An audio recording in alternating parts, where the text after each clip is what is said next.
I am a very collaborative creative. I would take an idea from the chef in the kitchen if they had a good idea. It doesn't matter where the idea comes from.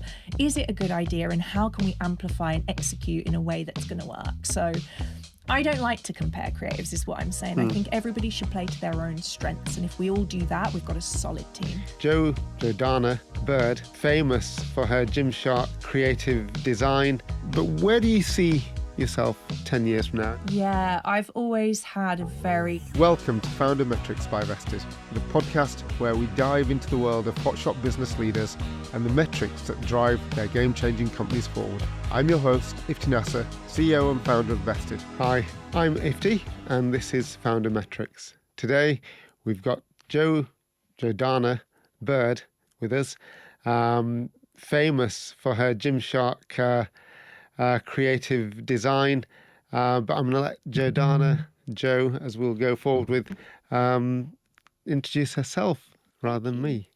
Go for it, Thank Jo. you so much. Yeah, I'm Jo Bird. I'm a creative lead. I've been doing it for, I want to say, 10 years now. And I'm sort of award-winning. I've won some incredible awards, the Women in Marketing Awards for Creative Marketer of the Year. I've just recently picked up a shortlist award for my public speaking as well, which is amazing. Two very different things. Two very different things.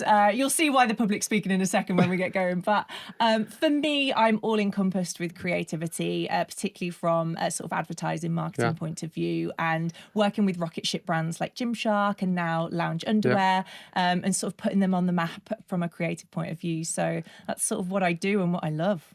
So going back to loads of accolades, the IPA awards, the one Island Awards. It's Island, but not Island. I as in eyes. Yeah. So with all these awards, do you not get a bit immodest? Nobody's ever called me anything but modest, funnily enough. I think it's because I'm a grafter.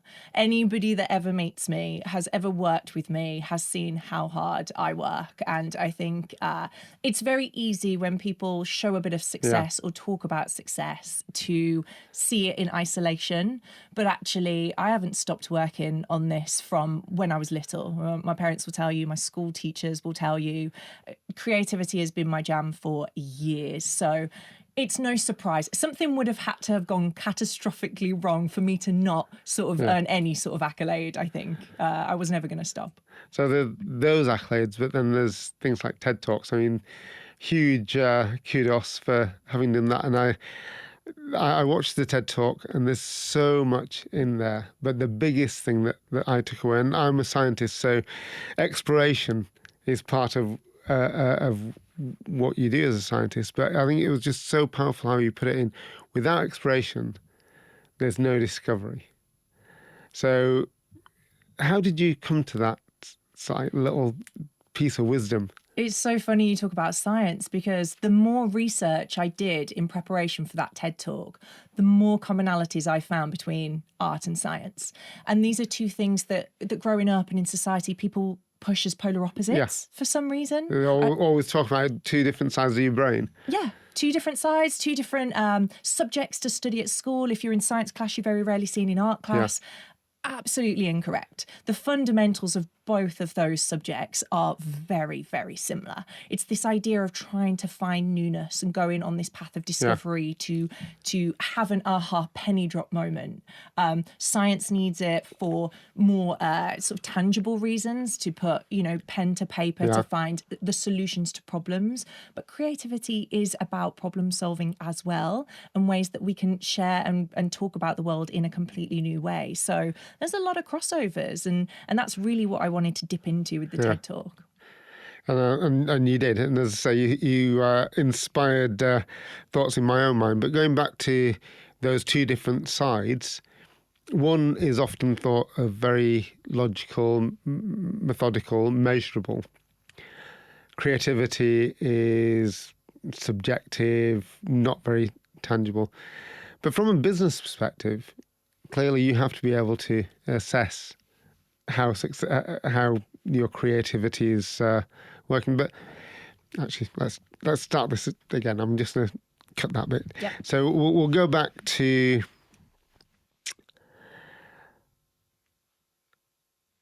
you've talked about science and creativity as being two separate things. One's tangible, the science measurable, etc. Creativity is not. But how do you gauge yourself these two things? How do you make them seem much more similar? I think between the two subjects, I think they both have different objectives and things they're trying to achieve. And like anything, you have to have an objective before you set out on a path of discovery to then measure its success in the end. So in my world, when I work for companies who are creating marketing campaigns or advertising campaigns, or maybe small businesses that are trying to get better known, their measure of success will very much depend through the creativity on what they set out to do. For instance, do we want to sell products, purely sell products, or do we want brand awareness? Do we want people to learn who we are so we can get them excited about the brand so that when we are ready to convert them, maybe in a sale period, they're ready to go. So I think that objective piece, the idea of writing a brief, a very tangible, universal document, it's the same with science experiment. It's the hypothesis in the science experiment. And then at the end of the experiment, you go right back to the beginning. You say, what did we learn here? And we measure it against that universal document. I think the problems arise in creativity. Like a scientist would know they can't start the experiment until they've got that. In creativity, a lot of people sidestep the brief and they just get so excited, especially business owners that don't understand the similarity of creativity and science. They go straight into the creative, straight into, well, we want to make money, so let's just get a campaign out the door and let's do it right now. Yeah. So we do all the hard work and then we put the campaign live and we all sit around a table and we go, did it work? Oh, I don't know. Well, how could we possibly know? Because we didn't map anything out to start with. So I think actually if business owners could be a little bit more like scientists and sort of figure out what the hypothesis is, they can then go on the creative journey and they've got something to measure against in the end. So do you actually see, sounds like you're saying that business owners are more creatives. And I guess I can see why you would say that, because you're creating a business. Mm-hmm. But I guess in my own mind, I'd have thought it was a much more methodical, scientific process to create a business or to get moving. Actually, I've just used the phrase there in of itself. It is creating a business. So lots of logic there. I think, do you know what? I think there's a misconception with creativity, and I touched on it in my TED talk, but people think creativity, just stereotyping it, is being able to draw, being able to paint, being able to write a song. This is not creativity in its purest sense. Creativity is about having an idea, a new idea, a fresh idea. A business owner has had an idea. They are absolutely creatives. They are just pushing themselves into this box because maybe they can't draw a picture to illustrate the idea. But creativity is problem solving. It's having an idea. So I think there are more people that are creative than will give themselves credit for. And I think that's problematic because if you don't know you're creative, you can't learn how to really use it to your benefit. Or indeed to hone it in a way that it can deliver. Absolutely. But then so you talked about the process of creativity, having a hypothesis, working through, seeing what you ended up with, and did it actually fulfill what you'd start off with? But how do you measure creativity? It's very bloody hard, which is why this is the golden question always, because it's like asking, how do you measure bravery? How do you measure passion? How do you measure watching a movie and the hairs sticking up on the back of your neck? How do you measure that? Do you count the hairs? And then do you compare it from this movie to that movie? It's almost impossible, but I say almost because there are ways you can measure it and make it work in a business capacity. For example, one of the things I do, and I really try and work very hard on this every time I work for a business, is buddy up with the marketing team or whoever is involved in the metrics and the data of a campaign or a business, because what they can bring to the table in insight is absolutely going to put rocket fuel up your bum as a creative to go and do it again, but better. Yeah. If a creative works in isolation and they're like, no, I don't need that. I've just got this winning idea. It's a 1 in 100 of getting it right. I don't dispute that can work, and some of the best creativity has been out on a whim, just like finger in the air, let's see if it works. But business owners want the return, and they need the return more often than not. But going on to that piece about being with the marketers and the people who are going to judge this, does that not then, to a degree, steer your creativity? So then you're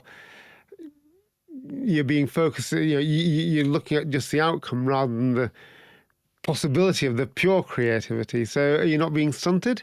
Yeah, all the time. And that's why creatives are so resilient. Like I mean, the amount of times I've walked into a pitch with 6 ideas, 5 of them are like bonkers crazy and amazing. The one is the safe bet. They'll always pick the safe bet. They will always pick the safe bet. It's very rare that they won't, because when you're in charge of money and budgets, you're in charge of them because you don't like spending money. That's why you're in charge of it. So for a creative to go head to head to get budget signed off, you almost need the receipts in the first place. But how do you have the receipts for something that's an original idea? Yeah. You don't have the receipts. You maybe have similar receipts for somewhat nearby ideas. But you don't have the exact. Or you have a ones. track record. Or you if you've done 10 of your previous wacky ideas were fruitful or successful, then probability is that 11's going to be as well. 100%. I think when you pitch anything in life, it's not what you're pitching, it's who's pitching it that gets the buy-in. And if you ooze confidence, charisma, you've got a track record of some sort, people are more willing to take a risk on you. But not always, not always. And I still think the most experienced creative in the world will still have the same battle. How can I get this client or business owner, whatever, to invest in me and this idea when they have no evidence that it is going to get the return for them? It's a tough gig. But then also when you've got 2 or 3 creatives in the same team, how do you gauge them against one another? Because again, does it come from different time? Is it something that changes over time, that it's not going to be that one creative has all the ideas, it's a flow? But how do you compare creatives in the same team, let's say? Creatives are funny because we deep down we all want the limelight, we all want the crown, we all want everyone to look and go, oh my gosh, you came up with the winning idea. Like that, it's just in us. It's I don't know if it comes from a place of insecurity. I mean, if you look at some of the greatest creatives in the world, the most famous ones, there was always an underlying sort of need for approval from other people. However, what I've learned, and maybe this is where I have a bit of a rational brain in my mind, which is why I'm now a manager of a creative team, it is the teamwork that makes the best work. And whilst you may sit around a table going, well, I came up with this strand of the idea and they came up with that, it's wasted energy. Like I just don't like that kind of work. And I've moved away from teams that exude that kind of attitude previously because it doesn't suit my style. I am a very collaborative creative. I would take an idea from the chef in the kitchen if they had a good idea. It doesn't matter where the idea comes from. Is it a good idea, and how can we amplify and execute in a way that's going to work? So I don't like to compare creatives, is what I'm saying. I think everybody should play to their own strengths. And if we all do that, we've got a solid team. But if let's say your team has, you've got a resource of 10 individuals, how do you gauge who's going to be in that team? Because you have a limited resource. Yeah, you got to get to know them. This is why I say play to your strengths, because everybody has strengths. I have the things I'm good at creatively, and I have things that I'm not good at, and I'm very vocal about that. So give me an example how you know what you're good at and what you're not good at. Because I mean, creatives are creatives. You give them a creative task. Well, for context, the brands I work for are very social media led brands. Right. Now I'm 33, so I'm in the millennial category, which might not sound old, but you've got a bunch of Gen Zs coming in and a bunch of TikTok users, and they are finger on the pulse of the next big trend, what's happening, pop culture, everything. I'm a slow burner. I don't know. I'm at home reading a book. I'm not watching the TikTok, trends closely. So there's a girl in my team currently who is on it. She gets it. She knows, and she will come to me and tell me. I'm much more of an overarching strategy. What's the bigger picture? How does this idea fit into the jigsaw puzzle? That's really where I lean into my strengths, because I do have a slightly logical side that I like to really pull everything together. So it has to come from you. And if I had tried to be too social media savvy and shunt my team member down to try and be the best creative, I think I would do the team a disservice. I think absolutely. I mean, as a leader, your role is not to to be necessarily the doer, although you can contribute.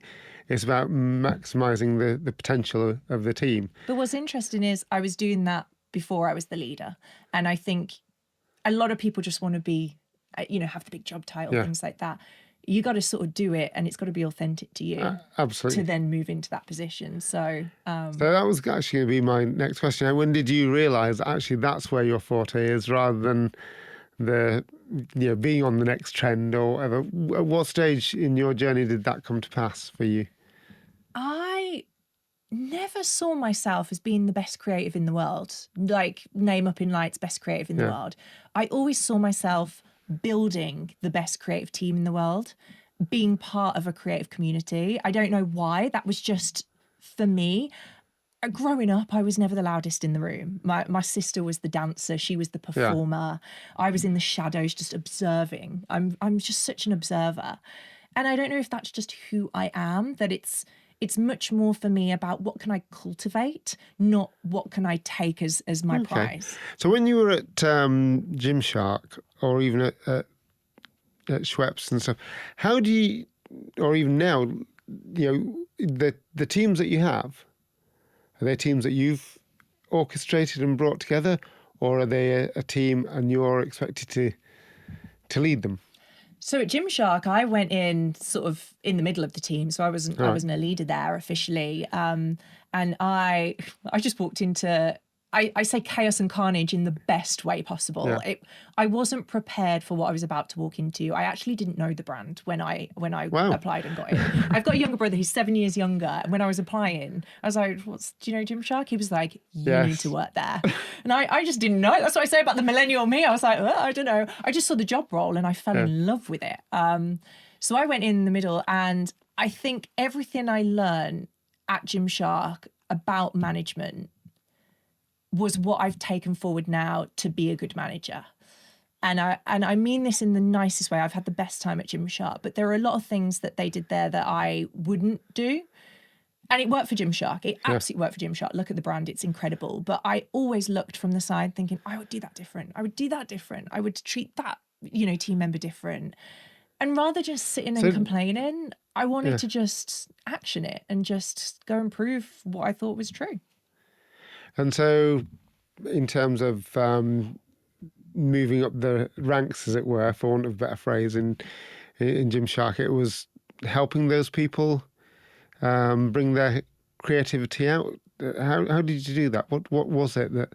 Yeah, I always took people under my wing. Like, if we had a lot of interns were mine. Like, stick with me, because for me, creativity isn't just a job; it's a lifestyle. Yeah.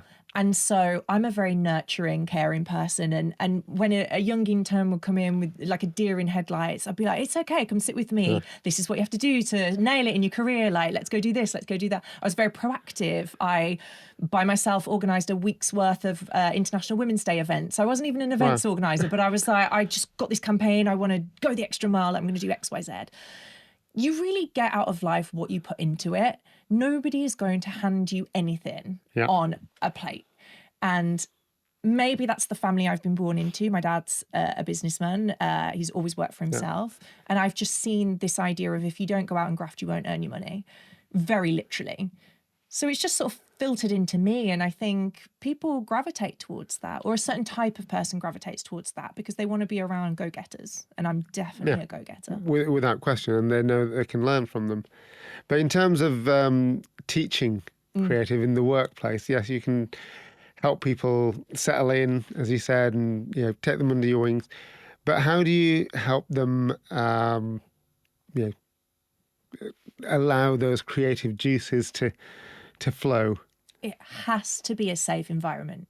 Yeah. Safe environment is the biggest thing for creatives.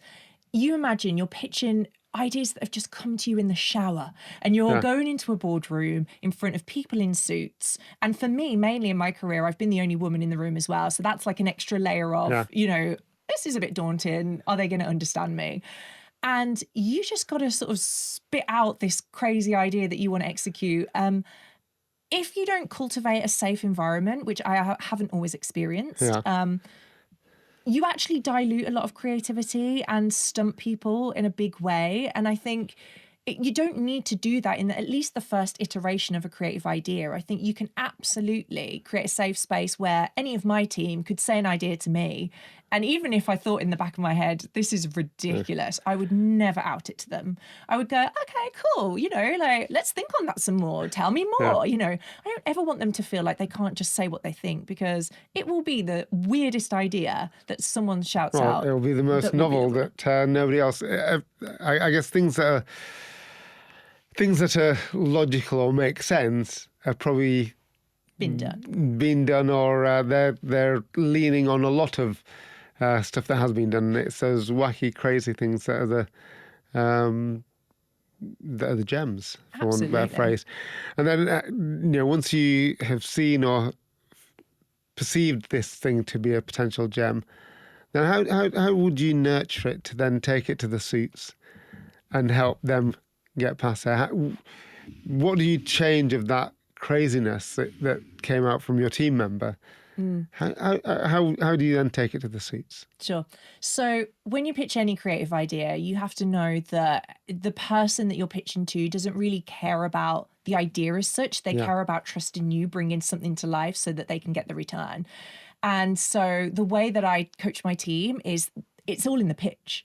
You could have the wildest idea. Yeah. I mean, we had one recently and I was flabbergasted on what transpired. It didn't see the light of day in the end, but not through the business didn't want to do it. It was for logistical reasons. But we wanted to take over a store, put big fridge freezers in the middle of the store, but display all the products in the fridge freezers, like the clothing. And it was the wacky concept. And the CEO pretty much straight away was like, yeah, cool. And he was like Googling fridges to go and buy them straight away. And I was off my seat on the floor, like, he wants to do the fridge concept? We did 6 concepts. They were all really safe. The one that was a bit weird, he was like, yeah, let's do it. And it was in the pitch. Yeah. It was the way my team member pitched it. It was passionate. It was exciting. He referenced the brief, what we wanted to achieve, why this was a good idea. And it was in that delivery and the passion that really sold it in. And I just thought, if I can coach the creatives to be themselves, to deliver humor and insight and all the things that a great presentation needs. But if you don't have that passion and that's not authentically you, to be jumping around and going, you can see that type of creative and you can see the quieter, more subdued. So how do you help that person still win? Because they're not going to be authentic doing this thing that attracts the attention. I think you can still be passionate even if you're quiet. Right. And I don't think passion means loud. I think passion means you really believe in this idea and you can deliver that in a very calm, collective way. I've never been the loudest in the room, but the way that I speak about an idea that I believe in, people get that energy from me. It's an unwritten, unspoken thing that you just can't deny it. If you don't believe in the idea, that's different. That will ooze out of you. Yeah. And if you don't believe in your idea, sure as hell your CEO is not going to believe in your idea. So I think if my team members are on the edge about their idea, I can sense it and I tell them to go rework it or think on it some more, because I can't back you if you don't back you. Yeah. You're the creative. You've got to really own this shit. So how do you gauge that? How do you gauge whether they are at that position of ownership for the thing themselves, even though they're too quiet to share it with your show? You get a sense of insecurity from people or defensiveness. I think anybody that's confident about an idea is much more sort of relaxed about it. It's almost like they kind of don't care as much. It's less desperate when you're confident. It's like take or leave it. I know my idea is good. And that's almost the stage I'm at now. It's like, I don't sweat if my idea doesn't get picked. I'm a bit disappointed, but I'm like, it's okay. You'll see this was the right thing eventually. I'm not trying too hard anymore. Whereas juniors, I recall a time where I was amateur, everything was riding on my shoulders. I've got to prove myself. I've got to be, if they don't take my idea, I've done something wrong. Yeah. So I get a sense of defensiveness from junior team members or young team members or people new into creative, because it's my idea and I've got to pitch it and it's got to win. That is insecurity for me. The more relaxed you are, the more confident, and then that just does the job for you as well. So I can sense insecurity. I'm very emotionally aware. I don't know if there's logic to that. I'm just very emotionally aware. I'm sure EQ comes with creativity, or maybe that's just a preconception in my own mind. But when it comes to those individuals, then pitching up, they've got they want to be that winner. They're not going to win every time. I mean, for you, when you were in that worker role, how many ideas do you think you'd come up with each year? Can you even count the number of No. concepts or constructs that you put together while you were at Gymshark? Or No, I can count the amount that probably went live. I have lost track of how many. so how many went live? Oh, you put me on the spot a little bit. Well, I was there for 4 years, so Yeah. I'd probably have 2 or 3 campaigns on the go at any one time. But a campaign would probably last about 6 months or so. So let's just say let's say on average 6 campaigns a year, 24-ish. Yeah. But there's bigger and smaller. So I honestly think with a lot of ideas that are the bad ideas that don't see the light of day, it's very hard to quantify because ideas can come in strings and waves and conversations that come and go. And a lot of ideas, they don't happen in the office. A lot of ideas, they happen outside the office, when you're at home, when you're walking your dog, when you're with your family, and then it just pings in your head. Yeah. And that's hard to measure. We don't do a tally chart when we come up with the idea. Most of them we probably wouldn't share with anyone. We just have the idea, think, oh, that would be really cool, but I don't think they'll like it, and we'll push it away. Yeah. You never switch off as a creative person. I mean, it's the same for entrepreneurs. Like, they'll be thinking, oh, we could do a business for this, or I've had a bad design on this. Oh, I could design this so much better. Yes. You never switch off. So that's why I say creativity is a lifestyle. It's not a job for me. And maybe that is why now I've got a few accolades on my back pocket, because I've never stopped. Yeah. And I guess you don't stop. And I guess now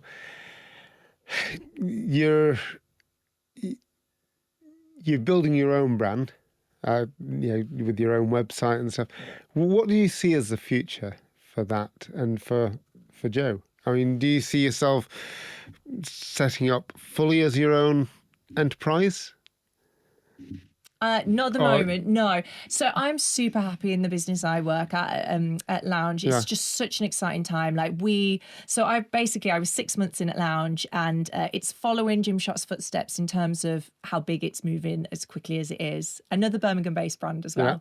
And we're just about to move into retail. So I led the creative on the store designs. So I'm going to see my work in real life soon, which is incredible. And we're not going to have one store, we're going to have 8 in 12 months, which is insane. But I do build my personal brand on the side, because for me, the education piece around creativity is paramount.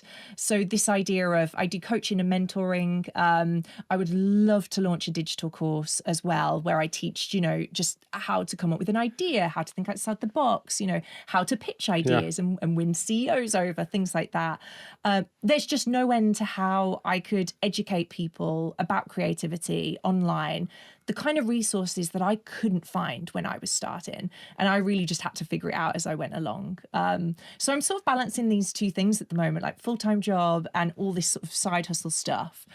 And honestly, I can't think of a better position to be in. Just for me right now, I get all the So Lounge are perks. happy for you to be doing all this other stuff, the side hustles, as you call them. Well, I do my hours at Lounge, and Yeah. I work my arse off, and then I go home on evenings and weekends and I do my own stuff. How do you do hours if you're creative or even leading a creative team? Yeah. You said everything's, you have a mindset, you live as a creative. So you're not just doing hours. No, that is You can't true. just assume that, during those 6-7 hours of the day, I will deliver these ideas and that's it. Yeah, absolutely not. Most of the time, not. Most of the time, the office hours are meetings, and then you come home and you can breathe a bit. No, you are quite right. I never switch off. So there's a lot of overlap in what I do with my personal brand and what I do with Lounge, because it's creativity is the theme. Yeah. So I will caveat as well, I don't have a partner or a child. I think that really helps me, because all of my spare time is taken up by work, which is trickier for other people. But I think they roll into somewhat the same things sometimes. Right. And a lot of people that I mentor and teach outside of Lounge, I'm learning things in those conversations that I then take back to Lounge to apply as part of my job. And I see that full 360. it's bettering me. Like the public speaking, the TED Talk, the things I learned doing that talk in terms of pitching, being in front of an audience, you know, how to body language, things like that.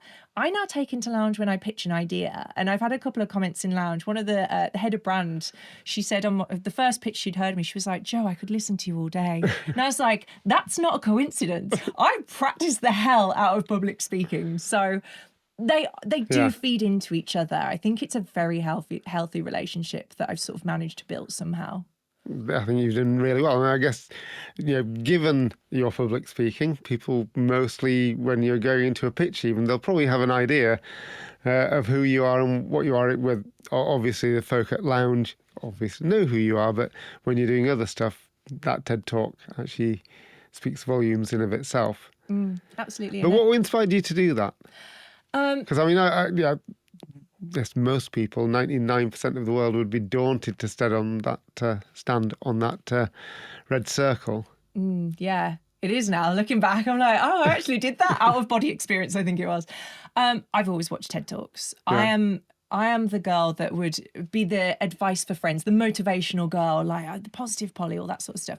And it's because I've always gravitated towards positive mindset and belief and sort of putting yourself out there. And there's no limit to what you can achieve. My granddad was a magician, so I've grown up seeing magic happen. But I always had a constraint, which was I was the girl that would go bright red. I was the girl that would get very nervous. Public speaking was terrifying for me. In school, I wouldn't speak up. My parents' evening, everything was great with my work, but the teacher said to my mom, "Jo just doesn't put her hand up in class. This is the only thing we can find, really, that's a problem."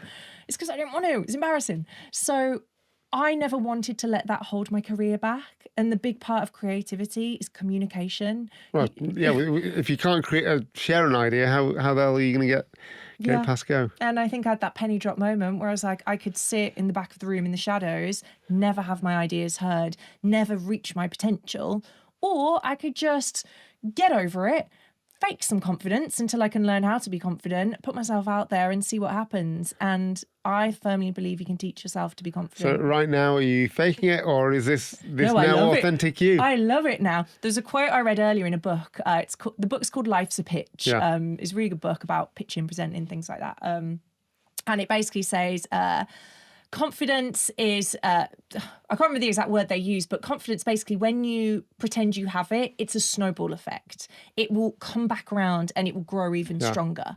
So it's this idea that you do have to fake it till you make it. That's a genuine thing. And I did do that because I saw other people doing it. And I thought, if they can get in the position they're in, I can, chase their tail. And people like to be around confident people. So you get the reward from it. And I realised my potential when people believed in me. I've always believed in myself, but I've never shown it. Yeah. So, well, it certainly came out in the TED Talk without any question at all. Going back to the creative stuff and less of the work, but where do you find the most inspirational? Well, do you get your inspiration from travel, from doing things, being with people? Where do you generally get the best? It's always in the damn shower. I don't know why. Ask any creative. It was in the shower. But that's cliche. That's cliche. It's true. Okay. No, absolutely. So there's a real problem with sort of office culture, because being in the same environment for a creative is a nightmare. You need stimulus. That's the word I would use as a creative. You need stimulus. So whether that's through traveling, whether that's through reading a book, watching a movie, speaking to someone else, as long as there's newness in your day-to-day, you will stay inspired. The problem arises when we are in office 24/7 or on our mobile phones 24/7, even though there's a different kind of stimulus in there. Actually, it's electronic devices that have been proven over time to diminish creativity through some of the research I had in my TED Talk. You need to get out and about. And this is why in my TED Talk I talked about imagination and play and going back to the childlike state of mind. I actually was lucky enough to go to a talk by Lego, the CEO of Lego in Cannes Festival I went to. And it was all about imagination and play. And they have Lego in the meeting rooms, which I hope they did, because that was my fantasy for Lego HQ. But they have Lego in the meeting rooms.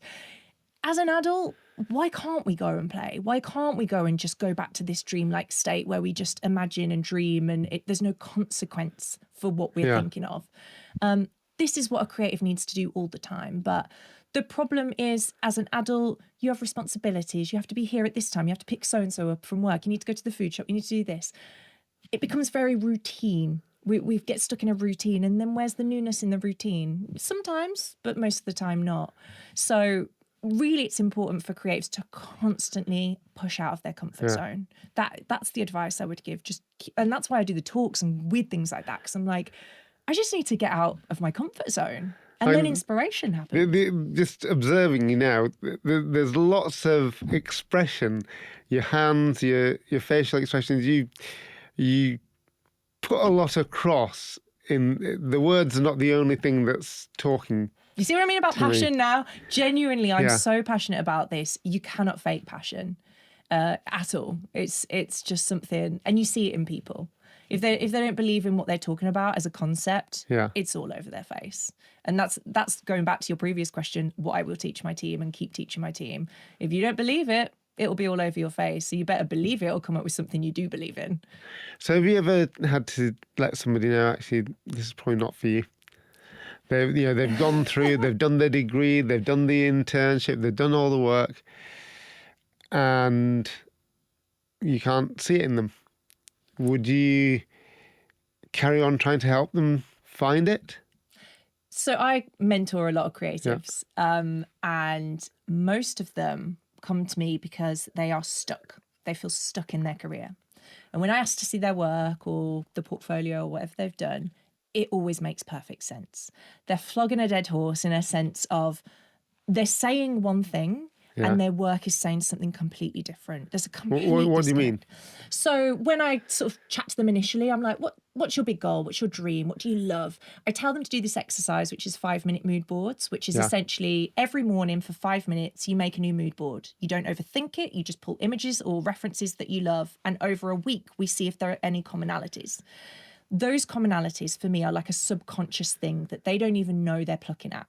It's either like a photographer that keeps plucking at movement all the time. And then I look at their portfolio and all they've been shooting is still life.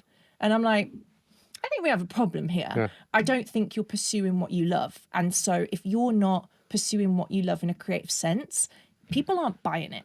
Yeah. That's something you cannot fake. Whereas if they are pulling movement in all their mood boards and there's this sense of dance and whatever, and their portfolio screams fitness photography, then I'm like, you're in the right world here. Let's push this forward. It's very obvious to me as an observer, I think. Again, I'm good at observing and awareness. But when you're in the thick of it, you can't notice that for yourself always. So I think that's why they come to me for mentoring, because they're like, I just need someone else to cut through the noise here and see what I can't see. And so your journey to mentorship seems like just a straightforward progression. It wasn't something that you consciously did. You were doing it, and then you've just now determined to do more. Yeah, and do you know what? It was so funny when I formally started, because I'd put something on my LinkedIn to say, look, I want to help young creatives. Put your name on this comment. I'll put a lucky name dip thing and I'll pick someone out. And I forgot to put my location. Well, the girl whose name came out, she's based in India. So I was like, I'm so happy for you, but also we need to work out the time zones for this. But I still mentor her now. She's a graphic designer. She just needed some direction with how to get clients, how to be a freelance designer. And so we do the whole time difference thing. And she says I've really helped her. So that's enough for me. Yeah. Yeah. I mean, you've got the lounge, you've got the speaking stuff, but where do you see yourself 10 years from now? I know you've said you're very happy where you are and everything, but what would success look like for you? I mean, it's a cliched question, but for somebody who's been on the journey that you have, the experience, the creativity, can you actually envision the future 10 years down the road? Yeah, I've always had a very clear drive for myself.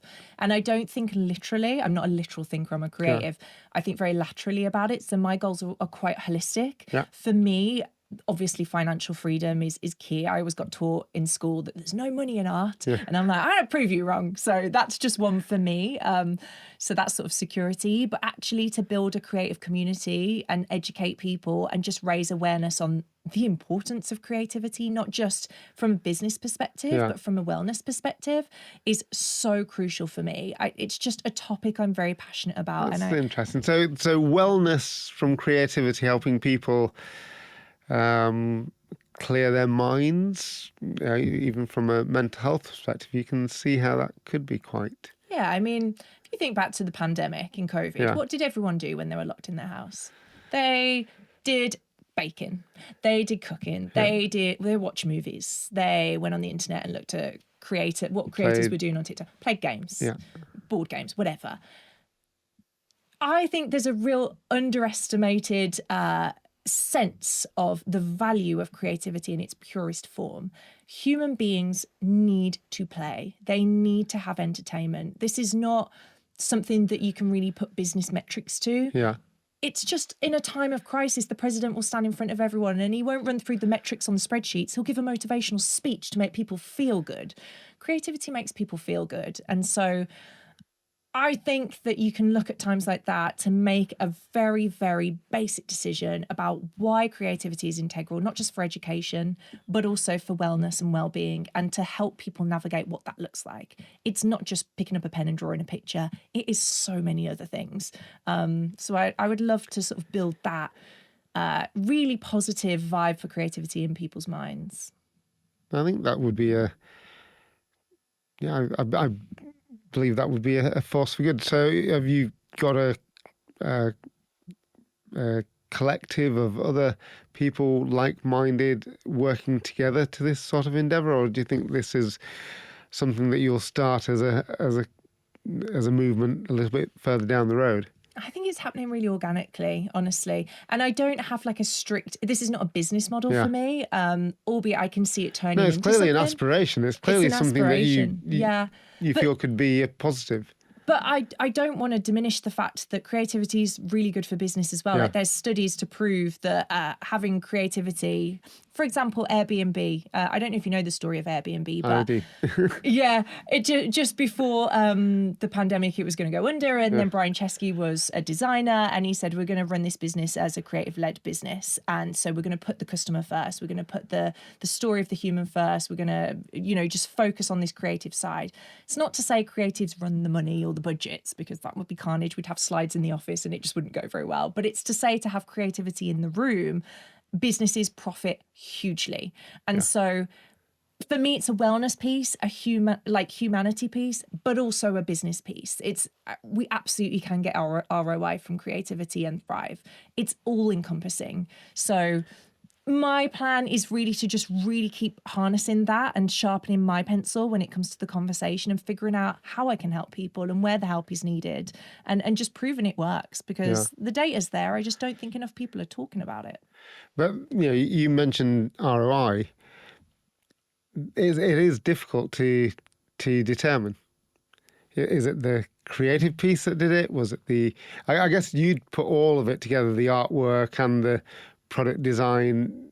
That's all part of the creative for you, I'm guessing. Tell me if I'm wrong.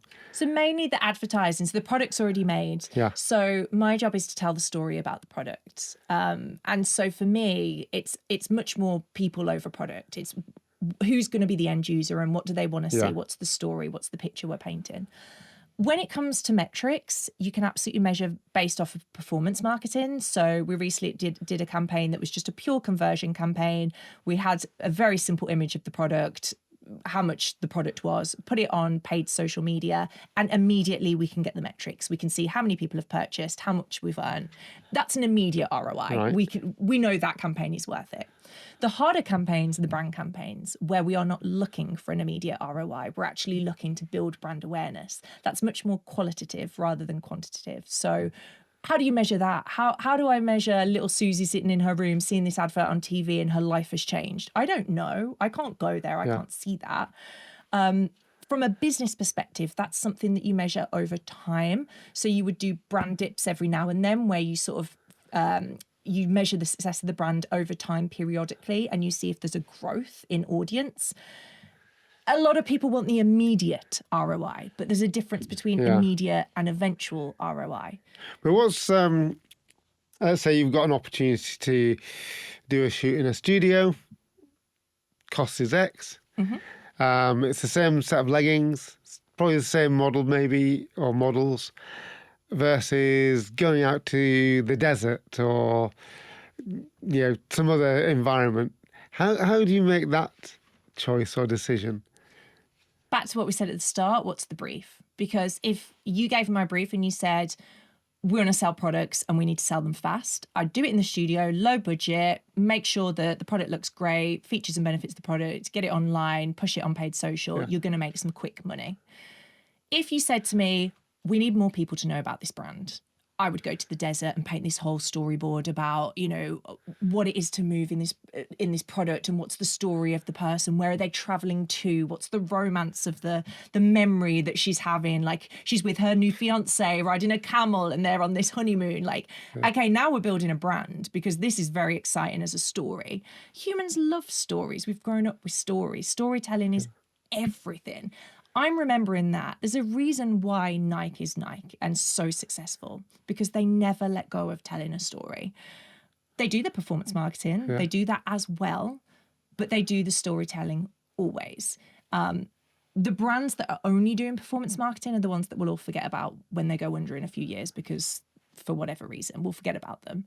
The ones that have done the storytelling as well are the ones we'll remember.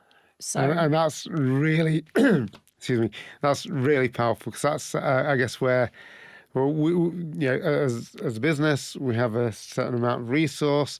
How much do you spend on that story and the long wavelength reward, which is the brand, and how much do you spend on, bringing the cash in today? It's a really important. And do you think that the creatives have a hand in that conversation, or is it a business decision from your perspective? have creativity in the room. Even on that decision around how much to put into branding versus real-time sales. Yeah. Performance, as it were. It depends on the business. I mean, if you're a startup, there's only two of you, then it might not work. But if you're a business of a, whatever size, and you've got a creative leader in your business, have them in the room. Just have them there in the room. Even if you overrule them for business reasons, have them put their case forward, because they will know from a budget point of view how much they can execute some sort of shoot for, or storytelling, or I don't know if it's an illustrator, pop-up store, whatever you want to do from a story point of view. They'll be able to cost that up and put the case forward and at least consider it, because balance is key for me. If I was a CEO, maybe one day I will be, I would balance it out. I would have enough cash flow through performance marketing, but I would never lose sight of the long game, which is the legacy piece, which is the storytelling. You've got to have both moving. And I think people just want the immediate all the time. They forget about the long marathon race. If nothing else, I think that is very, very clear and powerful message for people to walk away with from this session. I'm just mindful of time as well, but it's, just before we close out, it'd be good to understand from your perspective, Joe, if you were sat with a team of creatives and a team of scientists, how would you help them get together? Oh, that is a great question. Do you know what? I don't think scientists and creators are opposed to working with each other. Yeah, you said that they're very similar, I but don't think they I think are. they put themselves in two different boxes. So how would you throw your creative juices together to bring that in? Yeah, and I guess from a business perspective, we've got a bunch of folk on the commercial sales side, and then we've got the marketers, and they're almost like a different bunch, but to help them work even better together. I would say it goes back to this conversation of bravery and not being scared to fail. Yeah. And I would unite the two teams by this idea, this concept of not being scared to fail, play, essentially. because both teams want to discover something new. Yeah. That's why they do what they do. They want newness. They're both on discovery. They're united in that. They both want to get the new idea. So if we're all aligned in this sense of exploration and we're not scared to fail together, we could get somewhere stronger so much quicker. So united through this safe space where iterative processes are enabled, where we're allowed to have a theory, test the theory, go back a few steps, retest the theory until we create something new. I think creatives and scientists would both love working in that way. So that's what I'd do. Brilliant. Well, thank you very much, Jo. Thanks for coming in all the way from Birmingham. Representing the Brummies, it's okay. Thanks for having me. And have a good rest of your day. Thank you so much. Thank you for joining us on this episode of Founder Metrics. Remember, even the biggest of ambitions are within your reach when you leverage the right strategies and metrics. If you enjoyed this episode, be sure to subscribe and never miss a future episode. You can visit vested.com/Founder Metrics for additional resources, articles, and exclusive content. Join our growing community of entrepreneurs and founders by following us on LinkedIn or X. We'd love to hear your thoughts. Together, let's continue to unlock the metrics of success, sharing, and create a brighter future.